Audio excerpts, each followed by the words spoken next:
What makes an unproductive person unproductive is because they are unable to decide which task should be placed in any of the boxes. So what's the default? The default mindset is they put everything in Q1. Guilty? Ooh, my boss told me this to me. Let me do it. Oh, I need to do something. My kid is asking me to go to the ballet recital. Let me do it. Oh, I need to buy this. Let me do it. You put everything into Q1 thinking you need to do everything. Guilty? Sometimes? Yes? The reason why you have so many things to do is because you jam-pack everything into Q1. What is the solution? You have to change your mindset. It's not a Q1. I'm going to put some of it into Q2.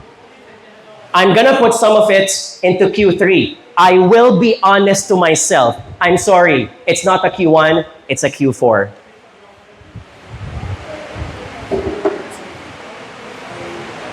Saying no, that it's not a Q1, empowers you more space to focus on what really matters. So if you tell me at the start you only have 1 or 2 items in the Q1, that's good. But if you've placed all of the items in Q1, you're doing it wrong.